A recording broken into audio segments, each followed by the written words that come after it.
কর্তৃক আয়োজিত যুবদল কর্তৃক আয়োজিত আজকে নির্বাচনী সভার সম্মানিত সভাপতি, আজকের এই সভায় উপস্থিত জেলা বিএনপির বিভিন্ন পর্যায়ে নেতা নেত্রী, আমার আত্মীয় ভাইগনা ফরিদ আহমেদ, তারপরে রয়েছেন আমাদের মাদারপুর ৮ নম্বর ওয়ার্ডের সাবেক কাউন্সিলর বাসা ব্যাপারী সহ যারা আয়োজনে রয়েছেন, তাদের মধ্যে রয়েছেন আমাদের ওবায়দুল ফরাজি, রাকিব বাবারি, রাজীব ফরাজি, বাবলু শেখ এবং শিপন হালাদার। সাথে রয়েছেন আমাদের সবুজ বাগা জুয়েল।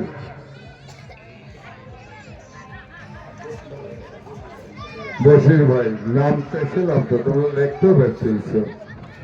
তো সর্বপ্রথম আমি আপনাদের কাছে ক্ষমা চেয়ে নিচ্ছি। আমি আপনাদের পুত্র সমতুল্য, বড় ভাই সমতুল্য, বন্ধু সমতুল্য। আমি সকলের ছোট বড় যারা আছেন তাদের কাছে আমি সর্বপ্রথম কোথায় ৩টার কোথায় হলো রাত 8:30। আপনাদের ধৈর্য দেখে আমার নিজের কাছেও মানে জব দেওয়ার মতো আর কিছু না, মাফ করে দিন। ভবিষ্যতে জানি এইরকম ধরনের কর্মকাণ্ড না করি। কারণ প্রোগ্রাম গুলো এমনি ভাবে দেয় যে হঠাৎ এমন ব্যক্তিরা দেয় যে নিষেধ করা যায় না। সমস্যা পড়ছে যে এখন আবার যেতে সেই রাজরে আবার বদর পাশাতে আবার সম্ভবত যাওয়া লাগতে হবে আমগ্রামে, অর্থাৎ 12টার আগে না। তো দোয়া করেন জানি সুস্থ থাকে। প্রিয় ভাই ও বোনেরা, আমার শিশুরা অত্যন্ত শীতের মধ্যে বসে আছেন। আমি কিভাবে আন্তরিকতা জানে আমি জানি না, আমার ভাষা নেই। সাংবাদিক ভাইরা রয়েছেন, শুভেচ্ছা রইল। আপনারা সবাই ভালো আছেন? মনের চেয়ে বলেন না, কারণ সেই 3টার চেয়ে পর্যন্ত মনের চেয়ে বলাও যায় না।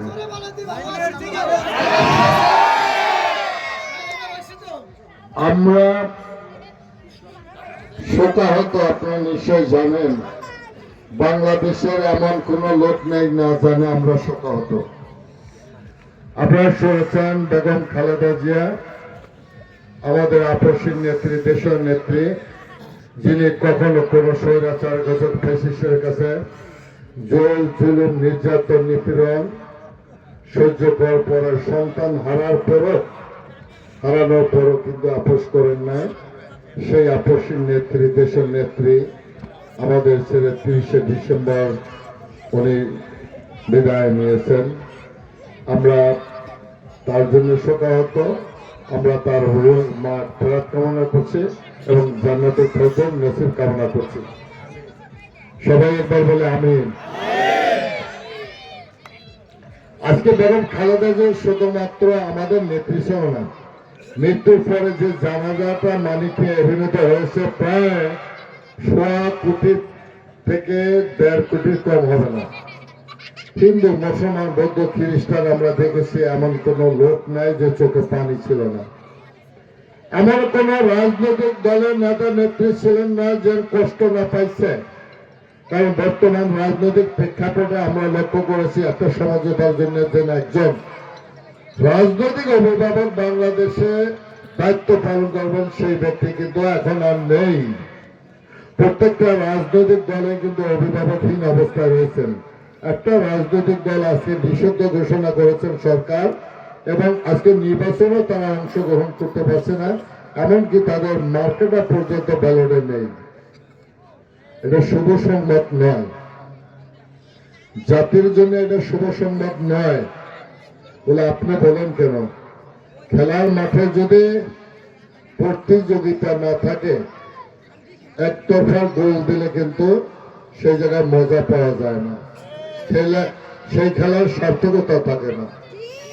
এই জায়গায় খেলেছেন সারা জীবন বিএনপি, আওয়ামী লীগ, আর যারা ছিলেন আজকে যারা ক্ষমতায় যেতে চান, জোট করেছেন, ইসলামকে বিভক্ত করেছেন, সেই ভাইয়েরা পিছনে একটা নতুন রাজনৈতিক দল নাতি নাতিকে খোলায়া পিছনে কলকাঠি লাগছেন, ক্ষমতায় যাবেন। আজকের এই কালো সংকেত, এই মেঘ পরিষ্কার করার জন্য একজন অভিভাবকের দরকার ছিল। সেদিন দেখলাম জাতীয় পার্টির চেয়ারম্যান জে কাদের সাহেব বলছেন যে এখন একমাত্র অভিভাবক বাংলাদেশের তারেক রহমান। একটু করতালি দিবেন না? আরেকটা দলের প্রধান যদি বলে তারেক রহমান এই দেশের রাজনীতি নেই, এই দেশের মানুষের অভিভাবক, তাহলে আমরা করতালি তো জোরে দেওয়ার কথা। আমি বুঝি আপনাদের শীতও ধরছে। তো আজকে তারেক রহমানের নেতৃত্বে আমরা এই ত্রয়োদশ জাতীয় সংসদ নির্বাচনে অংশগ্রহণ করতে যাচ্ছি।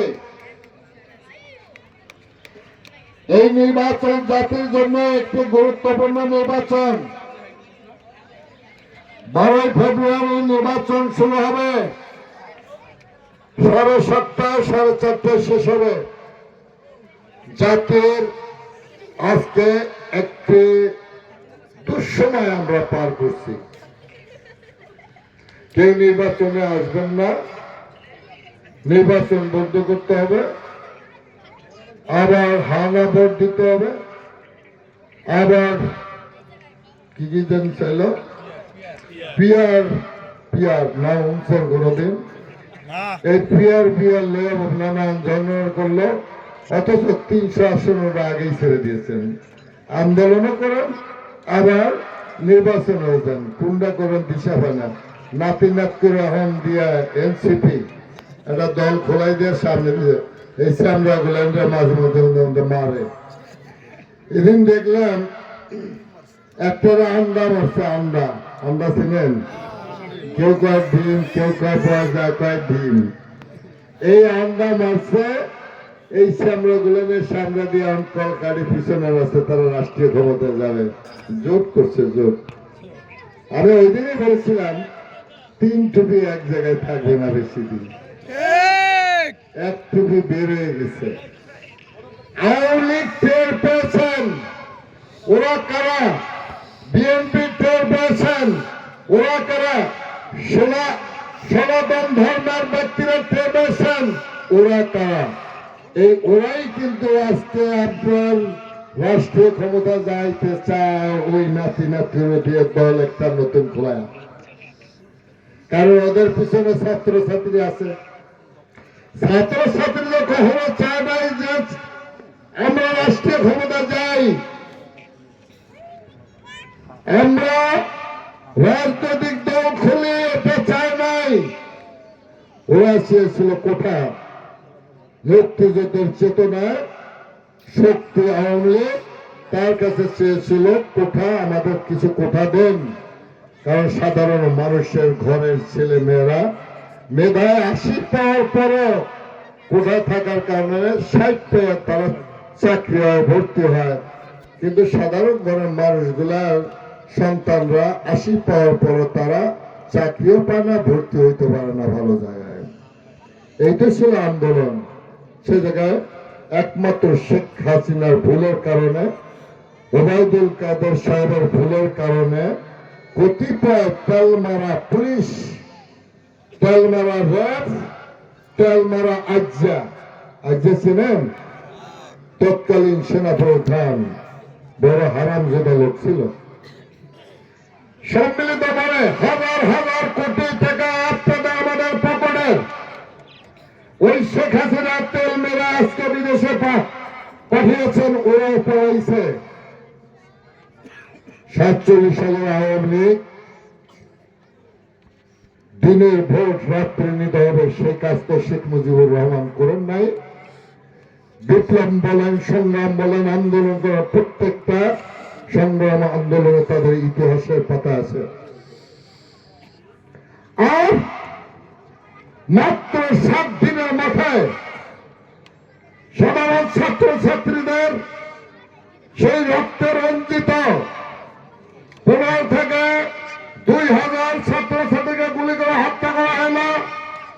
লাশটা পর্যন্ত পোড়ানো হলো, লাশ গুম করা হলো। 15,000 থেকে 20,000 ছাত্রছাত্রীদের আহত করলেন, অন্ধ করলেন। ওরা কারা? ভারতের লোক, পাকিস্তানের লোক, ভুটানের লোক, নেপালের লোক। আমার দেশের আপনাদের, আমাদের সন্তান। আওয়ামী লীগের নেতাদের সন্তান ছিল এই আন্দোলনে, কারণ তাদের বক্তব্য ছিল কিন্তু আওয়ামী লীগের পদত্যাগ নয়, শেখ হাসিনা পদত্যাগ চেয়েছিলেন। কেন চেয়েছিলেন? এতগুলো মানুষকে হত্যা করেছেন, এতগুলো বাচ্চাদের আহত করেছেন, পঙ্গু করেছেন, অন্ধত্ব করেছেন, সে কারণে। আর উনি সর্বশেষ আত্মসমর্পণ করলেন, পালাইলেন, চোরা কয়েকজন লোক লেন।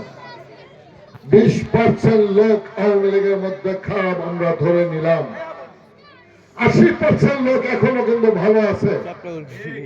80% লোক আজকে আপনাদের কারণে রাত্রে বাড়িতে ঘুমাইতে পারে না। 80% লোক আজকে ওই মামলা তাদেরকে আপনারা পড়ানো নিয়ে মাথায় দিয়ে ঘুরছেন। আমরা স্পষ্ট ভাষা বলতে চাই, যারা এই ষড়যন্ত্র করে এই মামলাকে আজকে পুঁজি করে, এই ছাত্র ছাত্রীদেরকে পুঁজি করে আজকে বাংলাদেশের সেই 71 সালের চেতনাকে বাদ দিয়ে আপনারা 2024 সালের জুলাই আগস্টে আপনারা ইতিহাস এবং সেটাকে লালন পালন করতে চান। বাংলাদেশে 18 কোটি মানুষ মুক্তিযুদ্ধের চেতনায় বিশ্বাসী। যতই ষড়যন্ত্র করেন, যত কিছু আপনারা কলকানি লাড়েন, যতই নাতি নাত করতে নতুন দল খোলার পিছনে পিছনে হাঁটবেন, এদের মায়ের খাওয়াবেন, কোন লাভ হবে না। 71-এর চেতনায় বাংলাদেশের মানুষ বিশ্বাস করে। 71-এর চেতনাকে বাদ দেওয়া সম্ভব নয়। ইতিহাস আমরা আর কলঙ্কিত করতে দেব না। বাংলাদেশের মানুষ আর কলঙ্কিত ইতিহাস করবে না। নতুন প্রজন্মের যারা রয়েছেন তারা ইতিহাস করবে না। আমরা সেটা করতেও দেব না। রাজি আছেন না আপনার? 71-এর চেতনা কারা আছেন? হাত তোলেন তো। সবাই আছেন। আমরা চাই 71-এর চেতনা যার যার যতটুকু অবদান সবাই দেশের পদে আসেন। মিথ্যা রাষ্ট্র দেওয়ার কোন সুযোগ নাই। আর জুলাই আগস্টে যারা গণহত্যা করেছেন, যারা প্রকৃত আসামি আছেন, যারা ভিডিও ফুটেজে ধরা পড়েছেন, যারা হুকুম দিয়েছেন, তারা বাংলাদেশে গণহত্যাকারী হিসাবে চিহ্নিত করে ইতিমধ্যে আন্তর্জাতিক ট্রাইব্যুনালে মামলা শুরু হয়েছে, সাজা শুরু হয়েছে।